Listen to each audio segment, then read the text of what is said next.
sing ngelokne? Aki ngono digandrong wae kaya menungso rai gayor kaya ning mana. Enak menungso rai gayor. Gayor iki jembar lho. Kaya banget temen. Sing ngelokne dipreksani Bapak PJ kaya ngene rupamu kaya takir. Takir ki enek ndoke lho. Ki ndoke manggone ra nang kene. Lah nang ndi? Nang ndi? Engko anu tak foto tak kirim ning. Cengengesan. Pamar dipoto saja kowe mau ya melu ngelokno aku. Ora sing ngelokne ku sapa? Kowe gandrong-gandrong latimu karo atimu ora padha. Kowe sajake ning kene kaya tresno-tresno. Tresno tenan karo aku nanging kowe Sineksenan bumi langit karo batinmu lho. Sineksenan bumi langit yen aku tresno marang sliramu ya. Apa iya tenan bener. Apa panjalmu bakal tak udane ning waton ora njaluk mudune lintang lan lembulan. Yune sing ngono ae lho. Rali sing. Aku ora percaya rumangsamu kaya lanang-lanang dhewe. Sampurna dhewe kowe dadi wong lanang, kowe sampurna dhewe dadi wong lanang rumangsane ora mreksani Bapak Pejawati iki ngawuh. Sing dikersakake ya kuwi serampat sisan gawe nggih ngurmati Cak Yuda CS. Monggo madangkara dados.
Pisan mawon. Napa? Pisan mawon ngesakne. Cak mondol to? Nggih. Lah ngapa kok mesake? Transite kaduan mlaku ngantek menggeh-menggeh. Niki wau transit teng rumah dinas wakil bupati ta? Nggih leres. Dugi mriki dikawal karo Satpol PP. Sing ngerti ke lo dagelane teko, Leres. Sing gak ngerti. Piye? Kalau malinge kecekel. Lek sampean wis viral, wis kondang. Sing dikira malinge mburine sampean kuwi lho. Lah nggih. Mangkandani to, Mas. Lajeng pentas ngeten paling ora ngangge wedak. Terus apa kuwi jenenge ya isuh apa piye ngono. Kangge lulur ngono. Tanggapan ning alun-alun iso persis kaya wong Daud. Wong iki mbok yo macak ki anggon-anggon ki sing pantes sing sarwa besus nyonto kaya panjenengane Mas Yoyo ngage ageman kejawen yo ketok ganteng miyayeni aku yo ngono uga wedakan rembet-rembet sawang saka kono ketok sumunar bareng kowe kulite ireng wedakan putih malah kelawu ngawur iki wedak larang e wedak larang iki wedak apa wedak larang wedak sponsor TV lho. Lah sponsor TV paling ora ya Sari Ayu, Martatila, Arviva Kosmetik, La Tulip. Wedak larang, wedakmu wedak apa? Wedak sponsor TV, wedak pon wajah hitam menjadi putih. Ada. Wedak apa? Wedak pon wajah hitam menjadi putih. Lah kok iki gak putih? Iki ora pon Apa? kliwon. Apa enek wedak ngalih pasarane iki lho. Niki alhamdulillah wa syukurillah Mas yo. Nggih. Dalu punika saged pepanggihan wonten ing Kabupaten Nganjuk tansah sembodo kang jinangka jumbuh kang ginayuh basuki kang kaesti rahayu kang tinemu kabeh warga masyarakate panjang umur. Amin. Akeh rejekine. Amin. Sehat awake. Amin. Lunas utange. Sing ngutangi lali. Wih banter. Lah iya. Hebat menika. Nggih. Ning menggaing kula Cak Yuda. Pripun? Kula cocok kalian para panitia, para pepunden ing wewengkon Nganjuk mriki. Dawuh panjenengan. Lah menika Kak nuwun pangapunten awit panjenenganipun ingkang mengku wonten ing Kabupaten Nganjuk panjenenganipun Bapak PJ Bupati Pak Sri Handoko Taruna. Asmanipun mawon Sri menika nedahaken asma kinarya japa. Maknanipun nek kula ngonceki cukup Srine mawon. SRI. S niku tegese syukur, gedhekke rasa syukur marang nikmat panguwasaning Gusti ingkang sampun dipun tampi. Jerdawuhipun sing sapa gelem syukur bakal ditambah nikmate matikel-tikel, sing kufur ora syukur marang nikmating Gusti bakal nampa bendu utawa azab sing pedih. Yang kedua R rukun. Rukun kalih sinten mawon, rukun karo sapa wae, tidak memandang kasta, tidak memandang agama, tidak memandang latar belakang politik atau apapun, direngkuh menjadi satu, bineka tunggal ika, berbeda-beda tapi tetap satu juga. Luar biasa nggih. Yang terakhir I Cak Yuda. Ikhlas menika lillahi ta'ala, mung ngarep-ngarep ridhanipun pangeran, mung ngarep-ngarep ridhanipun Gusti, mengku wonten ing Kabupaten Nganjuk kanthi dilandasi dengan keikhlasan. Wah, nggih, luar biasa. Kula Pak Sekda nggih, Pak Nur Solehan nggih. Nur menika cahaya. Leres. Soleh menika pun mastani putra ingkang miguna, tegese wong sing soleh. Bekti marang wong tuwa. Berarti Pak Nur Soleh menika wong lanang soleh sing bersinar. Nggih. Mergane bapake niku kerja teng PLN. Oh, gandengane ngono ya. Nggih. Sumunar roke. Sumunar. Kowe duwe ide apa kowe? Gak duwe ide apa-apa aku. Maksudnya ki pragepokan karo ning awake dhewe ditimbali ning Nganjuk ki lho. Awakmu dadi dagelan ki nuwun sewu lho Mas Yoyo. Nggih. Mas Mondol niku dagelan mboten sak lumrahe dagelan menika menungso mboten sembarang menungso. Kok saged? Lah nek panjenengan ngasta dalang paling cara undangan cukup ditulis Ki Dalang Cahya Kuntadi. Leres. Kula dagelan cukup Cak Yuda. Mas Mondol wingkingipun damel gelar RM. Waduh, luar biasa. Raden Mas menika. Remukan menungso. Lho. Tapi nggih sivitas akademika, keilmuan sekolahipun sampean dereng ngertos.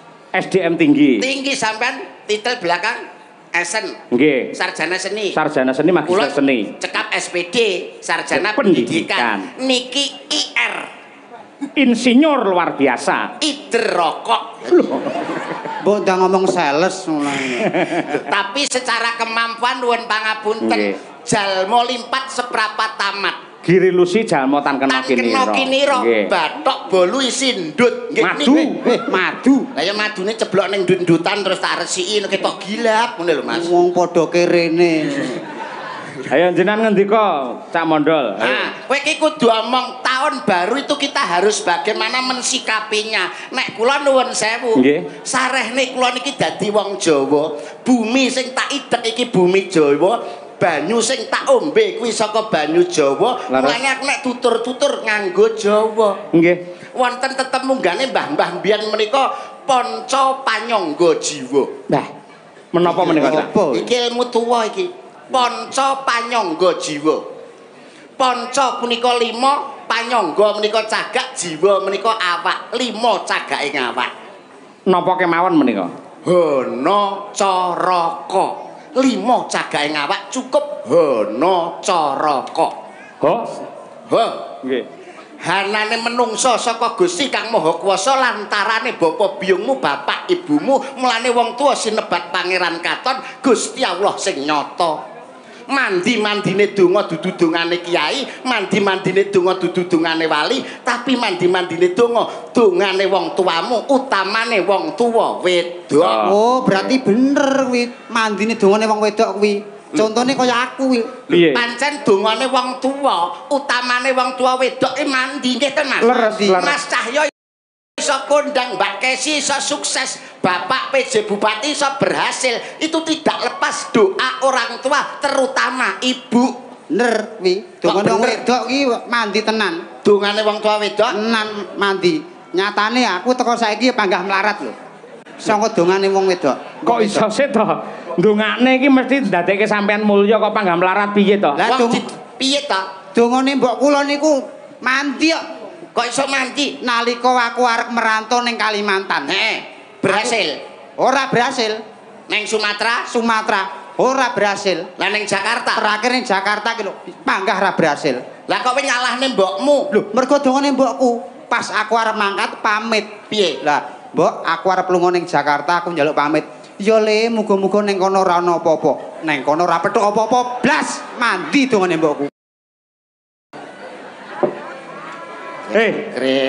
Bocah iki. Sing goblok ki kowe kuwi. Kok iso? Renek apa-apa tegese ning Jakarta sampean ki renek alangan apa-apa ngono lho. Wong ora muni alangan kok, munine ora ana apa-apa. Dadi kowe ning kono ya gak enak apa-apa blas. Ya panggah kere ning kono. Wah, kowe iki jenenge salah tampa. Kowe iki gagal paham kowe iki. Tegese ning kono gak ana apa-apa. Kuwi ning kono gak ana alangan, gak ana rubeda. Kerjamu slamet oleh rejeki akeh. Ora muni alangan kok. Lah munine muga-muga ora ana apa-apa. Akhire terus ora petuk apa-apa blas. Wong kok niku nata bale wisna nata keluarga lan desana kanthi kebak kawelasan lan tresna asih. Nggih. Lho nggih to Mas. Leres. Niku carane urip ning alam donya tindakno dalan sing bener adohana barang sing ala. Mesti slamet uripe. Rasa ngrumangsani nek dijiwit krasa lara aja njiwit kancane. Mulat sari rohang rasa wani. Pripun kowe iki? Terakhir Napa Mas? Kok akeh men sing mbok takokne iki engko bare jam pira?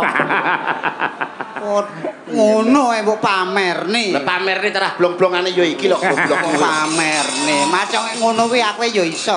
Lah kok kowe kok ngandakne nek trimo ngene kowe ya iso lho karepmu.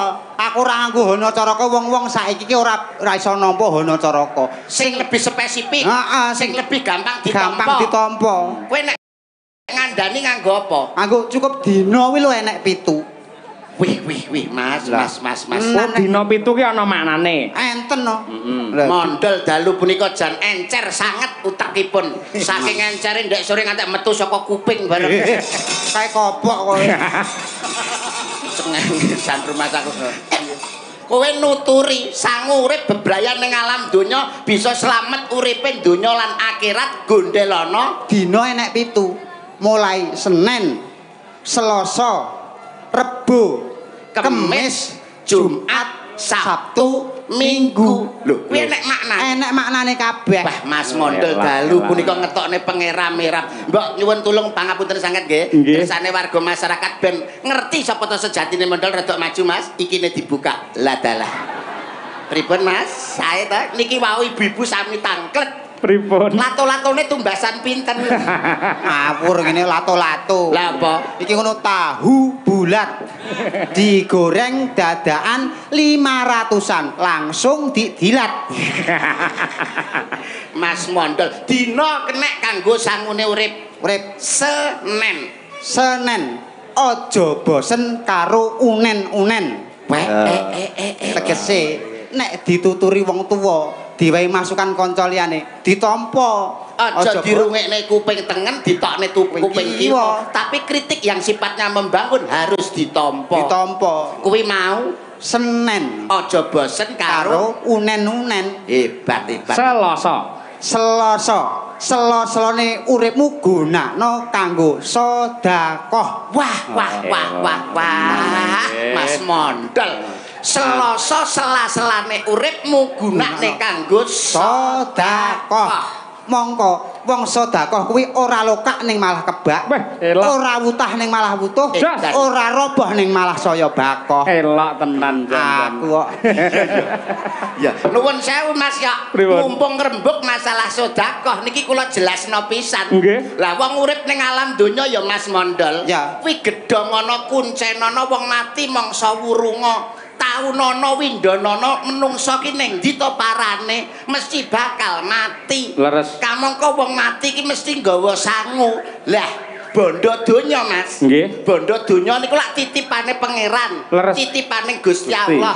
Mula kudu mbok sedekahke, kudu mbok weneh-wenehke marang sapa sing berhak nampa. Kuwi jenenge apik. Kuwi jenenge kowe kocluk. Lho kok iso ki lho. Bondo iki ming titipan to. Titipane Gusti, titipane pangeran. Lah iya, kudu disedekahke diwenehke marang sapa sing berhak nampa. Kliru. Lah kok kliru? Kliru. Misale ngene, tak tangan contoh sing penak-penakan. Iya. Awakmu titip sepeda motor mbok jipuk ora? Tak jupuk wong aku titip. Titip helm mbok jipuk ora? Tak jupuk aku titip kok. Padha karo kuwi bondo donya ki ming titipan. Lah barang titipan kok mbahno. Lah engko nek sing duwe takon, "Do, bondo sing tak titipne kowe mbok endi?" "Pun kula kek-kekne." "Ayo ijoli." "Mbok ijoli nganggo apa?" Bener lho, Cak. Kuwi bener lho, logika lho. Ora jane iki melok aliran apa to cah iki kok iso. Angel ditampa lho omonganmu iki lho. Bondo titipan kok. Lah iya maksude kudu disedekahke diweneh-wenehke. Lah engko nek sing duwe takon, sing duwe kamangka Gusti Allah. Lah nek Gusti Allah takon, "Do, bondo sing tak titipne kowe mbok endi?" Lho, "Mun kula weh-wehno pun tek." "Ayo, saiki ijoli." "Mbok ijoli nganggo apa?" "Ora lho, pangeran nek dipadakne karo mara tuane piye jan." "Piye to iki? Pangeran Gusti Allah, Gusti Kang Maha Kuwasa ki Maha Welas, Maha Asih, Maha Rahman, Maha Rahim. Tur meneh nuwun sewu, Gusti Allah mono ora sare." Lah, nek Gusti Allah sare, sing wani nggugah sapa? Kuwi paribasane ngono lho. Paribasan ya nyok ngene-ngene lho. Kowe ngerti wong sedekah apa ora? Ngerti. Wong sing gelem sedekah kuwi oleh rahmat titik wis. Wong sedekah oleh rahmat. Kowe sedekah apa ora? Ora. Sing sedekah sapa? Bojoku. Berarti sing oleh rahmat bojomu. Lah kuwi berarti kowe nyedakne aku pegatan karo bojoku. Kok iso? Lho, lah arep dientokno rahmat. Aduh, ya Allah Gusti, masalah iki jane jak omong-omong anak. Wong sedekah oleh rahmat. Lah iya, kowe sedekah? Ora. Sing sedekah sapa? Bojoku. Berarti bojomu oleh rahmat. Lah kowe padha nyedakno aku pegatan karo bojoku. Kok iso? Lah arep mbok entukno rahmat. Maksude nugroho lho. Lah malah dientuk nugroho. Wong loro bojoku. Tegese ki entuk wahyu lho bojomu. Lah malah wong telu entuk wahyu barang. Dikroyok telu bojoku. Bojoku ya remuk. Alah. Angel omongan karo mondol. Ora jane iki roh rahmat apa ora? Roh. Rahmat sapa? Bakul mie ayam. Loh. Aduh.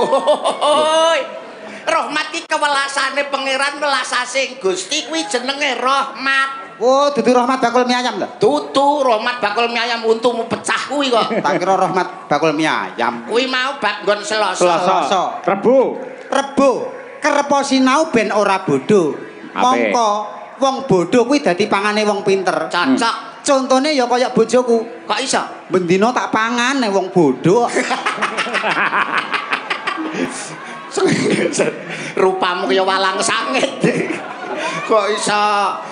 Rebo kerepo sinau ben ora bodho. Wong tolabul ngilmi golek ngilmu nganti tekan ngendi wae. Wong sekolah ki ora ana watese, tekan tuwa ya tanggah sekolah. Tanggah sinau. Rebo Kemis luweh becik mingkem timbang ngomong lamis.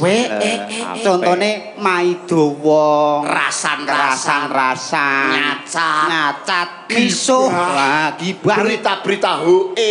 Wah.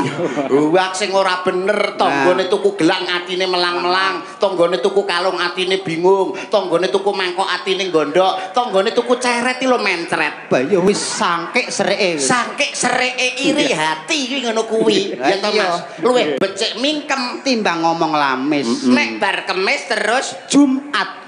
artinya jumbuhno atimu marang kabisanmu. Oh. Misale dadi dalang ya dalang sing apik. Dadi presiden ya presiden sing apik. Dadi niaga ya niaga sing apik. Dadi pejabat ya pejabat sing apik. Insyaallah selamat. Hebat. Jos nggih. Sabtu. Insapa barang sing wis kewetu. Cocok. Maknane hari ini harus lebih baik dari hari kemarin dan hari esok harus lebih baik dari hari ini. Selalu meningkat. Hebat tenan Mas Mondol. Bapak Ibu tepuk tangan. Oh, jangan tepuk tangan. Lah nyapa? Apa arti tepuk tangan tanpa saweran? Nih lho, kok mesti lho. Isin lho harga diri. Ditepuki malah kaya doro. Jumat apa Kemis, Jumat, Sabtu lah iki sing terakhir. Iki mesti wose utawa gonge. Minggu. Apakah minggu? Minggu. Tanggal abang BRI tutup. Kosek. Mau lho. Sabtu apa Sabtu mau? Insapa barang sing wis kewetu. Bar Sabtu terus minggu. Apakah minggu? Minggu. Tanggal abang BRI tutup, koperasi tutup. Terus Mekar ya tutup.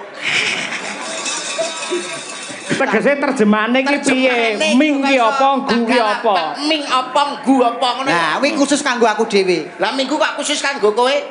Khusus kanggo aku. Minggu. Nek mingkem ganggu. Iki yo ngerti to nek. Iki ngerti kok sadar diri to nek dhek mrongos iku. Aku ki yo bingung, apa mergo untukku sing mrongos apa raiku sing kemunduran. Lah winginane wis diarani mrongos yo nesu ngono lho. Ngono kok diarani mrongos kok nesu lho. Lho kaya ora mrongos. Lah ngene iki kok ora mrongos iki jenenge apa? Ora ki nuruti karepe untu. Oh, ya padha ae karo mrongos. Ya padha. Kok iso? Sampeyan kalau golekne kanca meneh sak ada satu bintang tamu lagi ya kuwi Mbak Eka uget-uget. Nah, coba. Tumpake sepur, ayo men jumeneng cok. Ayo Mbak Eka uget-uget dari Sragen. Oke.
Kompak sigrak sae wong madang kara tolok ukur kok.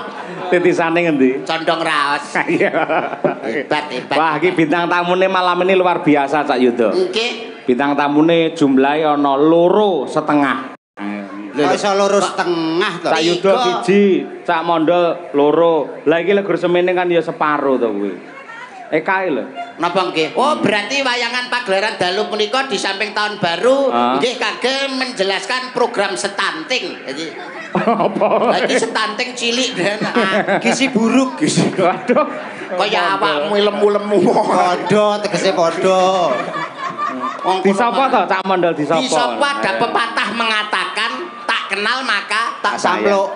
Lah tak sayang. Ana wanita ayu Sulistya ing warna kok iso randang cepet piye. Eman. Lah wis ketemu Mbak Eka uget-uget. Aku wis kudu gandring. Kok gandring? Gandrung. Oh ya gandrung. Dasar wanita ayu Sulistya ing warna. Ya toh Mas. Iya ya. Degane kambil ijo, bejane sing duwe bojo. Nah, degane kambil gading, bejane sing iso nyanding. Bebasan pring kuning mangklung ning pinggir kali. Sapa wonge ya ora pengin ngetok. Lenjer kuning merak ati. Sapa wonge ya ora pengin nyipok. kompak pisan. Muga-muga ora lali. Ayo. Mbak Cipok piye ndol suarane? Tak kok suaran mak puk. Kayak buka botol.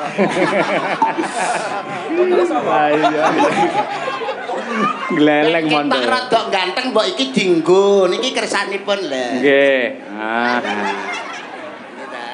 Diajeng Eka. Kok sik to, Ndol.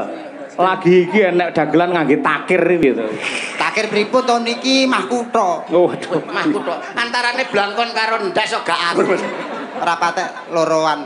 Ha iki ditakoni. Dianu. Dirayu. Mbak Eka. Paling ora nek awake dhewe nganjuk kan cedhak karo Kediri lakon Panji to Mas. Ibarate Mbak Eka iki kaya Dewi Sekartaji, awakmu kaya Panji tengkorak. Dadi Panji Asmara bangun. oh, digandrung. Slendro ae lho. Sendro. Ya.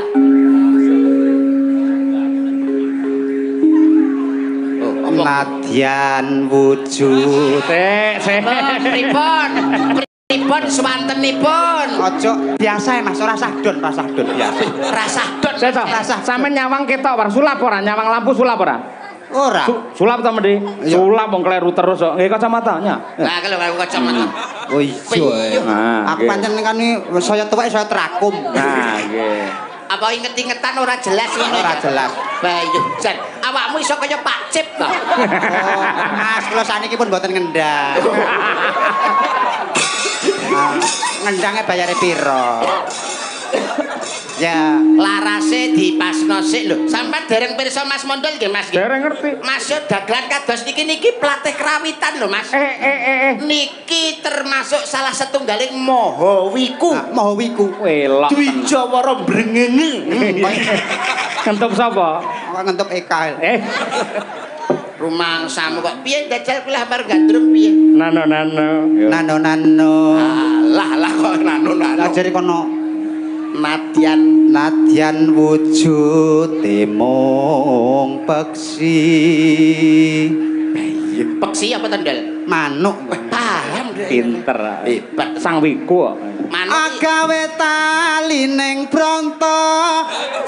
Alah iso sapluk bos. Piye to, malah tekan loja-loji lho. Piye to? Agawe tali. Mesti marahi iki. Ya ora. Agawe tali ning bronto. Yayi. Bangeten ora kaya iki. Lah, kaya ngopo? Rumangsaku, aku lagi ngadeg ngono wae wis dilokne wanita setengah. Dedeke ora padha karo kancane. Sapa sing ngelokne? Aki ngono digandrong wae kaya menungso rai gayor kaya ning manah. Kaya menungso rai gayor. Gayor iki jembar. Kaya banget temen. Sing ngelokne dipreksani Bapak PJ kaya ngene rupamu kaya takir. Takir ki enek ndoke lho. Ki ndoke manggone ra nang kene. Lah neng ndi? Neng ndi? Engko anu tak foto tak kirim ning cengengesan. Pamar dipoto saja kowe mau ya melu ngelokno aku. Ora sing ngelokne ku sapa? Gandrong-gandrong latimu karo atimu ora padha. Kowe sajake ning kene kaya tresno-tresno. Tresno tenan karo aku nanging kowe bumi langit karo batinmu lho. Sinek-sinan bumi langit yen aku tresno marang sliramu ya. Apa iya tenan bener. Apa panjalmu bakal tak udanane waton ora njaluk mudune lintang lan rembulan. Yune sing ngono ae lho. Rali sing. Aku ora percaya rumangsamu kaya lanang-lanang dhewe. Sampurna dhewe kowe dadi wong lanang, kowe sampurna dhewe dadi wong lanang rumangsane ora mreksani Bapak PJ Wati nek Kok iso bareng mbok banting rumangsamu mercon bantingan wae. Ngomong ora duwe mandeg. Lah iya wong sepur nek stasiune. Nek ngene. Wis enek terminale. Wong ngomong kok gak enek enteke. Enek enteke. Aku ngomong sak kecap kono rong kecap. Ngomong sak kecap kono rong kecap. Rong kecap kono petang kecap. Kono petang kecap. Nganti aku gak kumanan kecap-kecap ngono lho. Iya. Ngelekno wong wedok dirangkul lambene dicekel lho kok mah mok kelek ya ambumu kecing. Ora apa-apa. Ora apa-apa. Nek kulino ya ora apa-apa. Betah ae. Mergo awakmu rung kulino. Oh iya, Mas Mondol nuwun sewu lho Pak Yoyo. Apa? Menawi kula tonton saking katebihan. Mas Mondol? Mas Mondol. Pripun? Memang mboten rada patek pinatoyo, ora patek bagus. Nggih. Tapi misal aku rada nyedak ngene. Pripun Ganteng. ya? Saya nyeremu aja. Nyawange mung ngadoh sak. Kowe iki nyawang aku elek mergo olehmu nyawang ming sedelo. Lah nek suwe Ya mutah. Lho. ngono kok mbok ndek. Ning saiki ngene, setting ngene, yen cara ketoprakan iki sing romantis. Sampeyan pamane kaya Panjas Moro Bangun mau. Nggih. Iki kaya Sekartaji. Sekartaji. Sing romantis. Iki malah Asmarandana to. Nggih. Tembangke wong loro, karo mlaku rono rene. Gonceng. Karo gandeng kijeng iki. Udu kijeng iki. Kenapa, Mas? Super tetra. Iya, gak Nek sing domek. ngarani jare dudu super tetra Lah, Mas. apa? Katembat. Jare domek. Domek ya apa? Kok apal to obat? Domek obat koreng. Ya tekan ndi mau? Lanjutke. Kowe sesandingan karo aku yen pancene kowe tresno karo aku buktekno. Apa sing dadi panyuwunku bakal mbok laksanani ta? Tak turuti apa penjalukmu Tenan, diajar. aku njaluk. Umpamane kelakon dadi garwaku besok sliramu nyuwun anak piro? Alah. Sik lah tamarane urung. Lah wong tujuane wong Penjalukmu ki Mas Picis Raja Brana bakal tak tumplek blek kanggo sliramu Yayi. aku ora duwe apa-apa lho. Rol sing gagah ngono lho kok ora duwe apa-apa kok etok-etoke. Oh, etok-etoke. Iya. Yen kowe gelem dadi garwaku apa panjaluk bakal tak udanani njaluk Mas Picis Raja Bronto. Brontone sapa lho? Raja Brono. Tak tumplek blek Tak tumplek blek ning kanggo sliramu. kanggo sliramu Yayi. Alah. Ambune. Lak mara gage bacutno. Alus maneh tur mrak ati. Bejan. Pripun, Mas Lho, Yudo? ngono kuwi arep nyapa? Niki Arep badhe nguyuh. pripun? Arep nguyuh. Piye ta? Wong jenenge wong Roman iki ya dipangku to. Oh, kaya tari karon sih ngono kan. Iya. to. Ibarate cara wayang wong apa ki Gatotkaca Gandrung antarane Gatotkaca karo Sugriwa. Siapa to? Pergi ke mana? Pergi wae Sugriwa. Awakmu gandrung aku, misal madhep kamera. Ah. Ada delok. Isa- Kayak foto karo simbah kae lho, ya ta? Kok ya apik to isine. Napa mlaku Mas Yudo? Mas Yudo aku Nggih, mlaku nggih, karo Mas mlaku. Mondol penjenengan. Sing nyandra Mas Yudo. Wah, sinten to ingkang kepareng lumaksana sing kang putri pindha dening Dewi Komoratih ingkang kakung kados Komodo. Komojoyo Mas, Komojoyo. Mas. Komajaya. Komajaya kaya ngono ku lho. Eneke ya iki kok. Pemain entek ya. Pamane entek ya iki. Ganti Mbak Eka sing nembang. Ayo Yayi. Ayo jadi sliramu sing rung-rung marang pun Kakang ya. Iki karo jangkute dingenekno Mbak. Iya ngono. Dingenekno. Ya ben ketok mesra. Cobi-cobi Mbak Dah, jangkute. ngenekno. Lho, sampean sing jawil Mas Mandel. Ya ngenekno sik ta. Piye rasane, Kak? Pripun? Rasane. Kaya dirambeti uler ta? Oh, saiki dadi entrung. Wes suwe ya. Heeh. Wes suwe nggon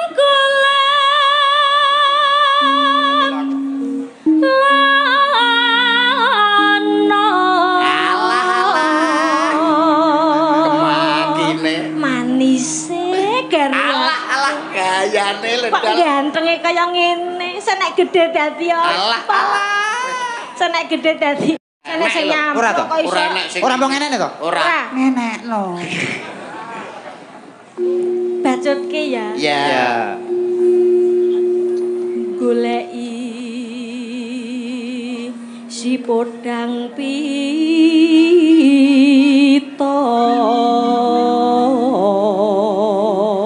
Oh, si kodang pita, Mas. Pita iki kuning. kuning. Kuning. Berarti pakmu ke lara pitonen. Piton. Kuningen. Lara kuning ora enek dibasakne kok. Oh iya. Lara pitonen. Ayo. Mondol untune ya pita kuwi. Pripun tegese? Men enten petang taun ra sikatan. Kula sikatane nek anu bar surata. Waduh. Kaya keris ae. Lah winginane nggih Depet gaul lho Mas. Dipasang behel gawe kawat untu. Kemajuan dipasang kawat tanggamu nyapa ndol. Wah, jan kurang ajar. Untukku tak kawat to. Lah kok tanggoku ngirimi semen, pasir, koral. Cangkemku arep dicor. Iya, Kak. Ibu bunga ing atiku. Kaya ngono ya iki. Bunga hatimu. Iya Kakang Mas, bunga sakawi kula cecaketan lan sesandingan kali panjenengan menika. Dasare panjenengan menika priya ingkang prasaja lan piye ingkang kakus saestu. Ora kaya ora kakus ya iki. Piye? Jumbleng. Bagus. Tak singkat aku nek pamane nyandra wong lanang ngene iki kakus ki wong kakung sing bagus. Oh, disingkat. to. Di kowe iki kakus banget Yo, lho. oh, aku kakus aku. Matur nuwun, Mbak. Iya padha wae. Makasih. Iya, lah manis. Iya, ditake. Ibu bu. Karena cakil. Ana sak kusuk jeneng mono drineng nggih. Raden Abimanyu.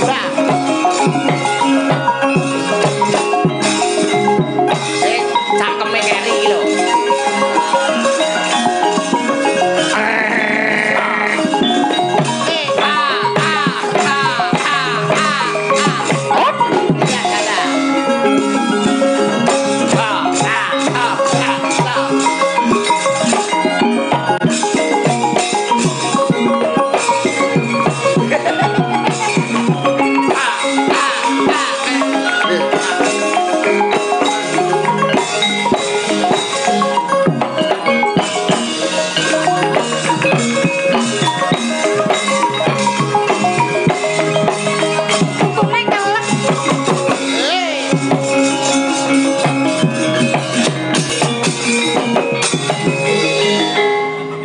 Bumi goncang ganjing.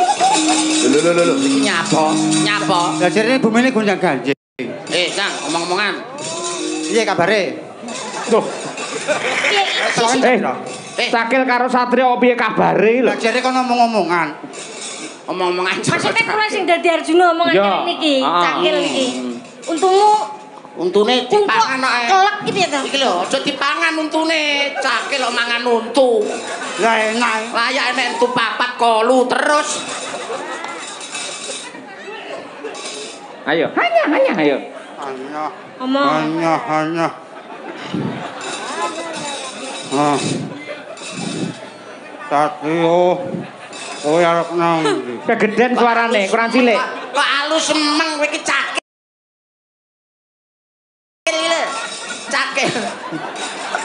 Padek Satrio, padek. Ngono lho. Lho cangkeme cakil endi kuwi Cak Yuda kuwi? Kolu meleh.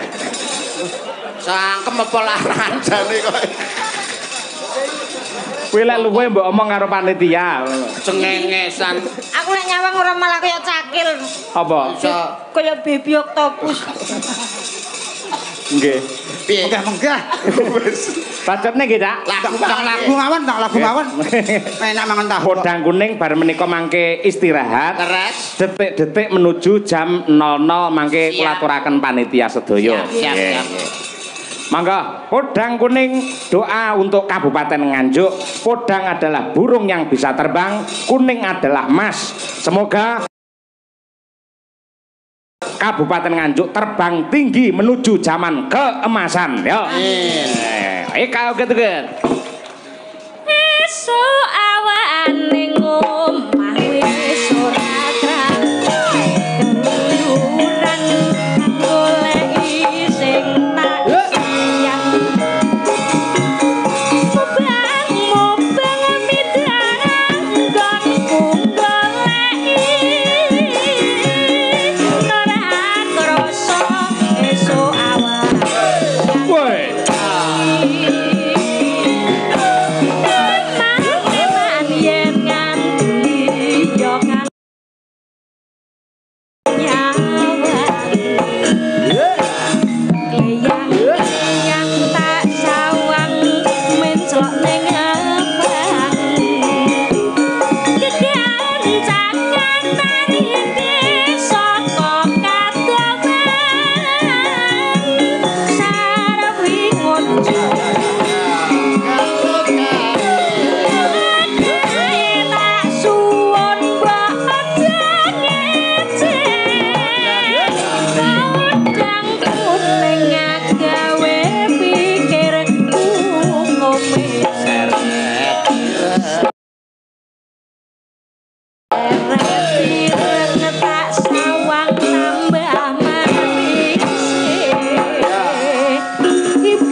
Gorek. Hebat.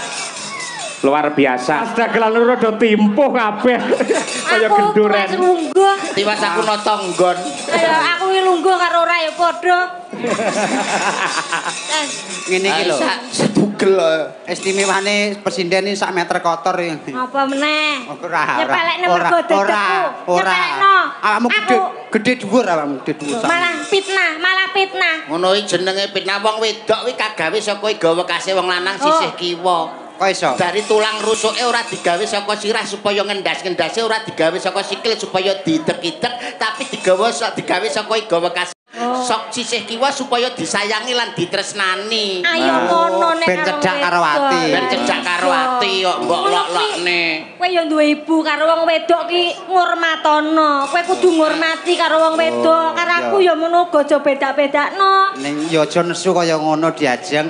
Aku ya nyawang sliramu iki katon manis. Oh iya, awakmu ya manis. Manis. Karepmu nek manis ini terus arep nyapa? Lho terus nyanyi lagu manis to kok. Waduh. Terus ngono. Dipun keparengaken apa ora karo Mas Yoyok kok? Badhe matur bilih nembang manis pareng napa mboten? Pripun? Badhe nembang manis pareng napa mboten? Jenengan kencing manis to? Pun mari. Mari. Pun nembang manis. Duet kalih Mbak Eka. Mbak Eka.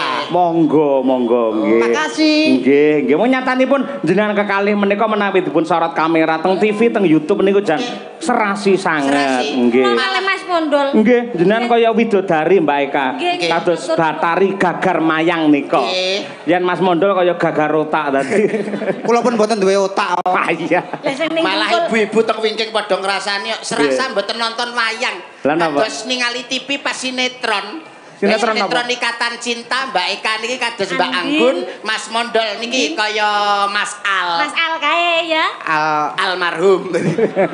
Aliando. Waduh. Barang ya Aliando. Ngene almarhum. Duwe TV aku dadi karo.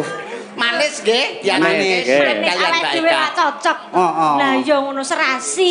Tindane misal aku dadi kembang, awakmu sing dadi apa? Aku dadi tawone. Nah, esuk tak entup. Awan tak entup.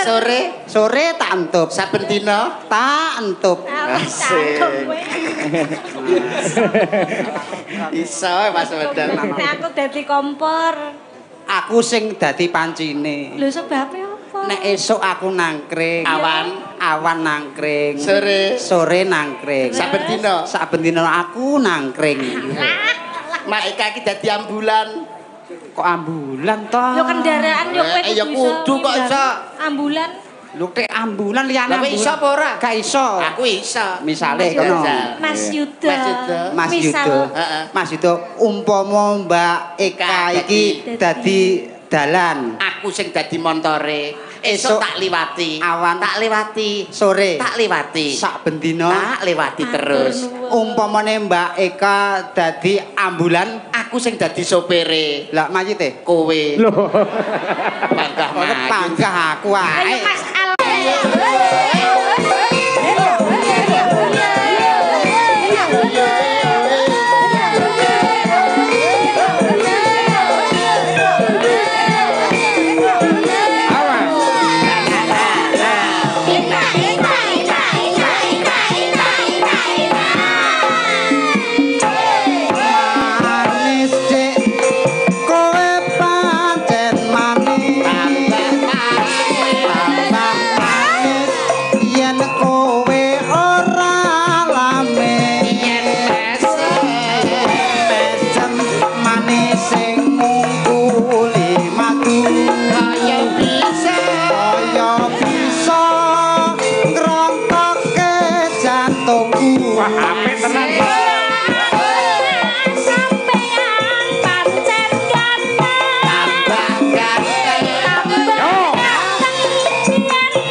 Nggih, Pak.